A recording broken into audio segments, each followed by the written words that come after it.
shape. Thoughts find depth, and every conversation explores the art of thinking beyond the obvious. And today I have my special guest. One of her advocacy, I am more than the sound of my voice, none other than Miss Eileen Meehan. Thank you. Welcome, Miss Eileen on Abstract Essay. And can you please introduce more about yourself that I miss? Thank you, Daniel. I'm Eileen Meehan.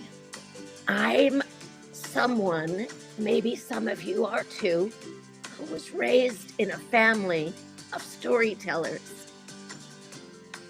Using my voice was integral to everything I did. Socializing, teaching, which was my profession, singing, which was my avocation, and mostly being a storyteller, doing training for adults, doing professional development for faculties. So it was a difficult thing for me in 2021 to lose my reliable voice, to be left with a voice that is sometimes choppy, sometimes my voice lets go and drops out. Sometimes my voice is a whisper. It's never what I used to sound like.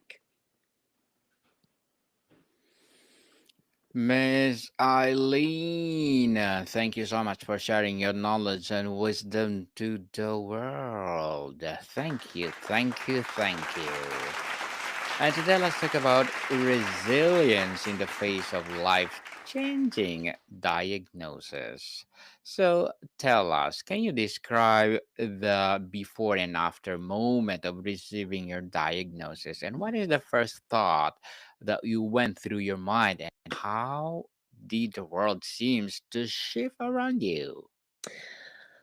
I knew someone else with my diagnosis. My diagnosis is spasmodic dysphonia, a neurological condition affecting the vocal cords.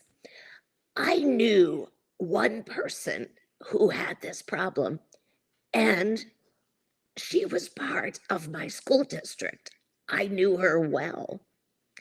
And so when the doctor told me what it was, I said to him, "Oh, I know that. I know that condition." He was surprised because it's actually a rare condition. It's considered an orphan disease by the National Institutes of Health. 50,000 people in the United States, for instance, have a voice disorder. The way my world changed was in this primary way that I face the world. There's my face, the way the world sees me, but my voice, the way the world hears me. And I had to resign myself to the reality that there was a before and after in my life. This will not kill me, but this changed everything in my life. I found that I found the organization Dysphonia International on the day I was diagnosed. I came home to my computer and looked it up. I started working with them and studying with them almost immediately to learn about my condition. And then I began working for them in various capacities. And I found that that was the key to the radical acceptance of my new condition. I'm not the only one that when you help another person, you help yourself. And so, um, being part of the education and advocacy activities of Dysphonia International has brought me a host of new friends, a host of new experiences, and some satisfaction that in this new chapter of my life, I have something to offer the world. Miss Eileen, a life changing diagnosis often forces a redefinition of self. How do you navigate the initial struggle between seeing yourself as a person with an illness versus an ill person? Oh, you know, Daniel, I am blessed. Dysphonia does not give pain, for instance. And so it's very, for me at least, very easy to put this issue into the category of condition rather than illness. It is treatable for someone my age with Botox to for me, the false vocal cords, so that I have a doctor who helps me, so that it's become something of a pattern in my life. Every 3 to 4 months, I go in, I receive the shots, I have improvement in my voice. Eventually, that improvement goes away, and I go back again. So, this is just part of my life now. And I did very aggressively have to find a new expression for in my spiritual life because I had been a church singer, both a choral singer and a soloist. And to lose that meant losing a big part of my spiritual life. And so I had to figure out where I belonged, how I served the church, how I served my brothers and sisters. And so I started volunteer work and I started more spiritual pursuits of my own. And so I'm filling that hole, I'm filling that gap um, fairly productively, but that's an ongoing process. Ongoing process indeed. And Miss Eileen, in the early days, what kind of support was most helpful from loved ones? Conversely, what were the well intentioned but ultimately unhelpful things people said or did? Well, my husband, who has since passed away, that's been part of this journey as well, um, was someone who was trained as an audio engineer. And so when I began to have problems teaching, it was suggested that I get a small amplifier, a personal amplification system. And my husband went online and researched and studied and compared, and he brought into the house multiple amplification systems. And we spent, a whole day trying them out and seeing how I liked them and seeing which one was most convenient. And I have to say, I thought that was incredibly supportive of him. Um, in that same vein, the principal of my school said to me, "Now, Eileen, don't go cheap. Buy the system that makes the most sense for you. We will pay for whatever works." And those kinds of things, of real concrete support, um, I found so heartwarming. And I would say the only things that not one of my loved ones missed the mark. They were all great.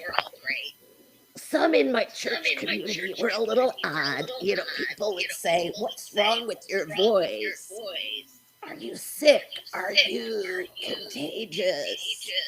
Do you have cancer?" Uh, rude, just kind of rude questions. But in terms of my loved ones, they were amazing. Truly, truly amazing, Miss Eileen, because they support you. A diagnosis can feel like a loss of a future you have planned. How did you process that grief for the life you thought you were going to have? Oh my goodness, is that ever a good question?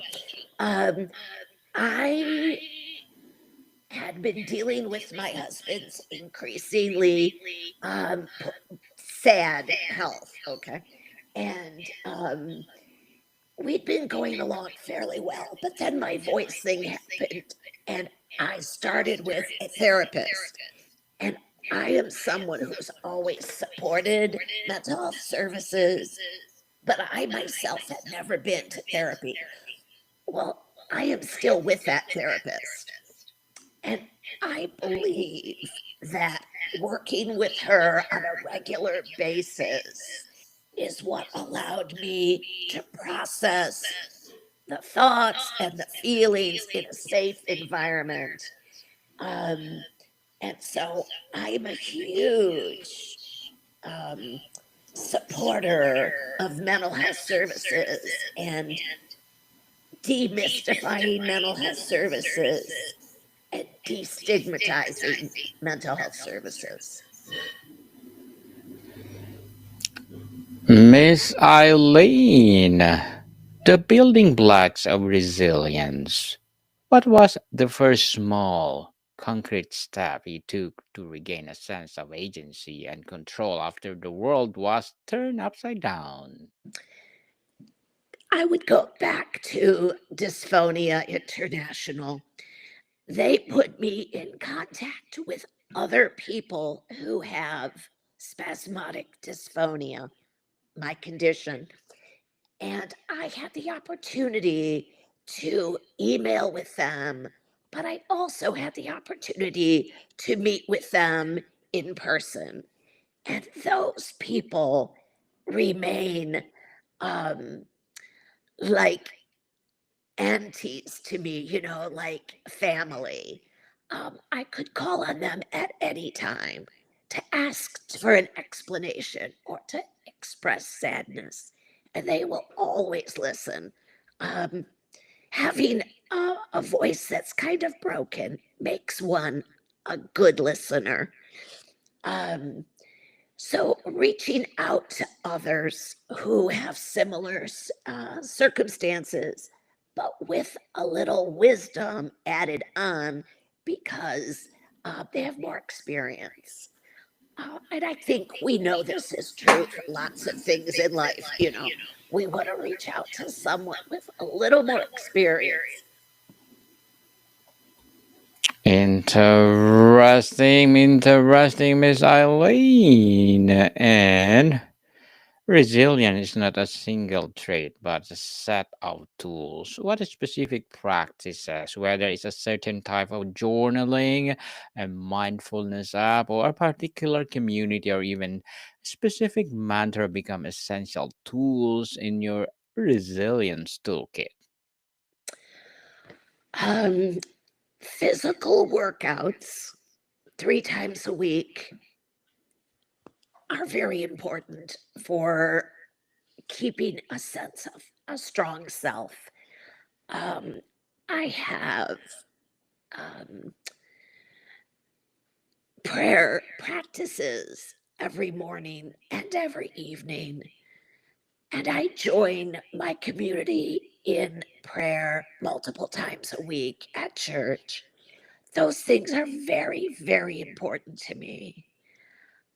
I also, and this is like a mantra in a way, I have four sisters. So the five of us have a text chain where we just drop our thoughts and our ideas and what's going on in our lives.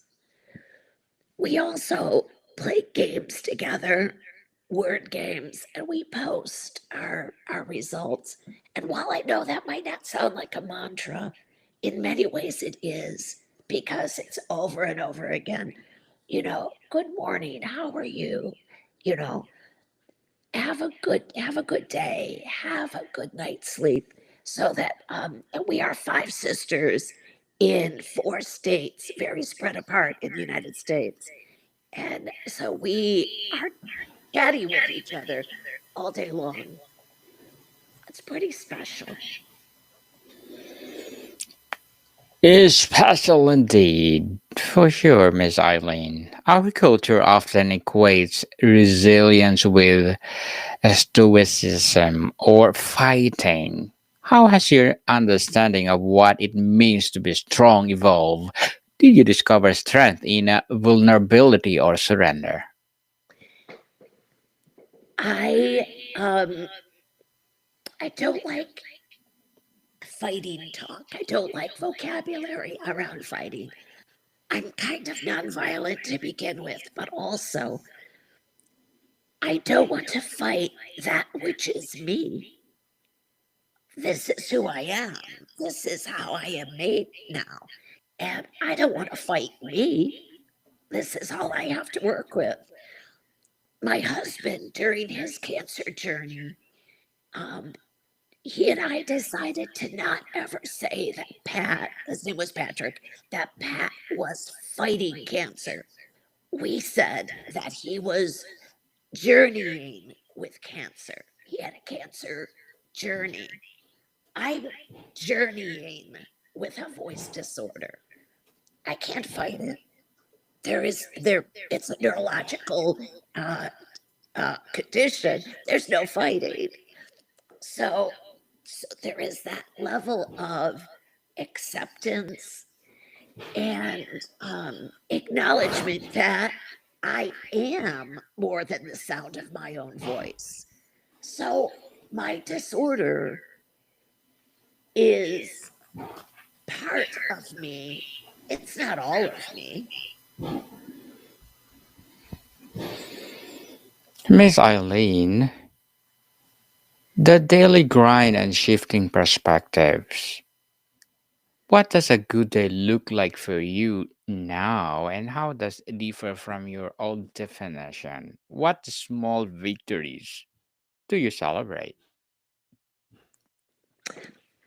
I have to say, for me, a small victory is when I meet a new person and I am able to communicate with them in a way that they don't have to struggle to understand me, and where I feel that I have let my true personality come through, even though my voice is not as good an instrument as it used to be. Um, a good day is when I make one step forward on helping someone else. A good day is when I keep myself physically and spiritually strong.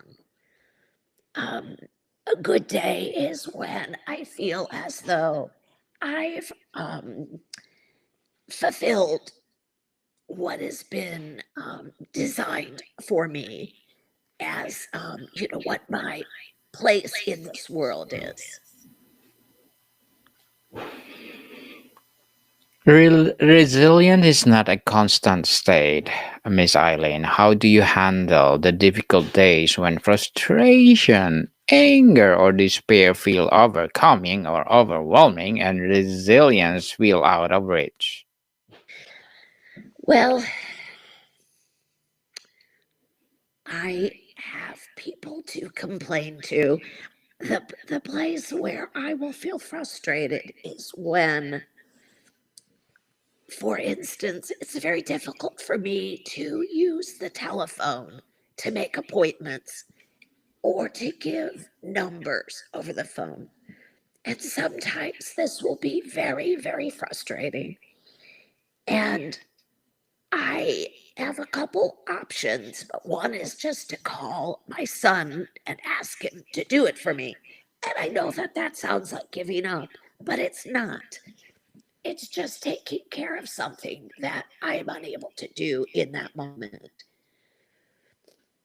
Other times that I'm frustrated is in social situations where someone might um, turn away from me in conversation because they don't understand my voice, or when they run over my speech.